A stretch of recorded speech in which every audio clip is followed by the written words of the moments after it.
Thank you for joining me as we dive into Command and continue our journey learning about opportunities, transactions, and now we've moved into DocuSign.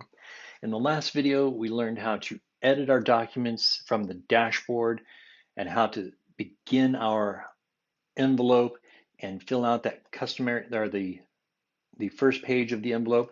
We're now ready to go in and actually work on our documents. So I'm going to click on Next. And right away, the first thing you're going to notice is that there are two signature boxes, one yellow, one blue, and they've already been dropped everywhere we need to be. That correlates to the people signing. So for example, Fred, you can see is yellow. These are all Fred's items. If we change the drop down to Wilma, these are now blue, and these are all Wilma's items. So if for some reason maybe there was a change happened and you needed Wilma to sign right here, you just drag and drop, and that box is for Wilma.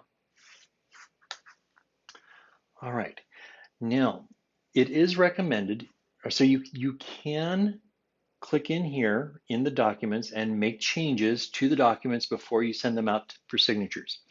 I personally do not recommend making changes to the documents in the side of the envelope unless it's absolutely necessary.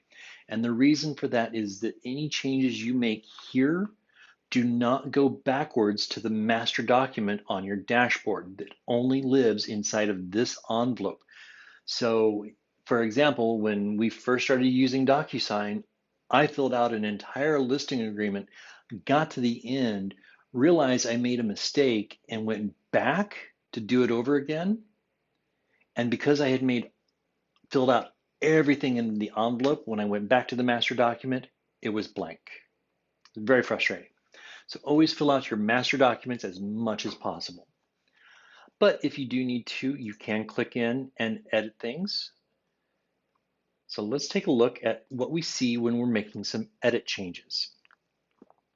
So let's say we're going to drop a text box. Drop it over here. This is just miscellaneous. We're just using this as an example. This is the box.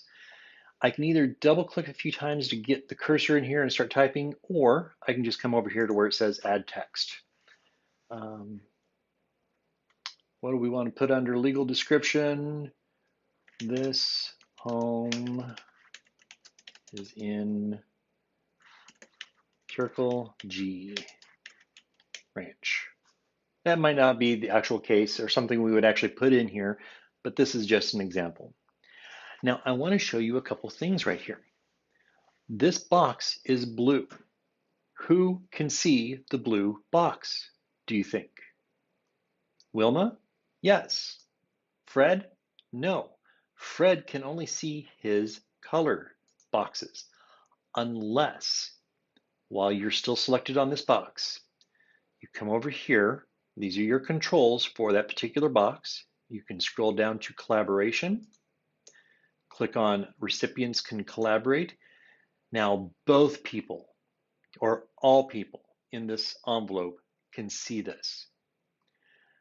Another thing I like to do is I'm a little bit of a control freak. I don't want my clients to go in and reword something that I have meticulously spelled out. So I make sure that I mark all of my fields as read only. All right, so we're going to scroll down. We're going to pretend that this envelope or pretend that this listing agreement is all filled out.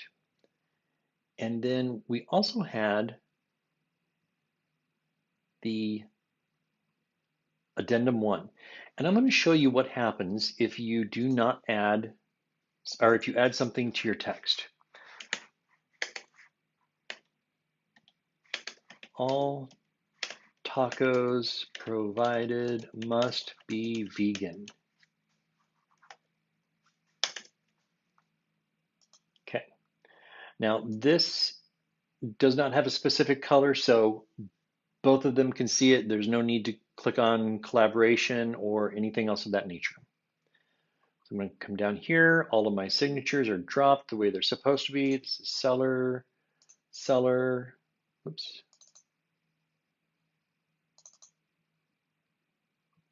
Voila. All right, so now I'm going to click on send, and that's going to go off to my clients for signatures. So join me in the next video and see what happens after they've been signed.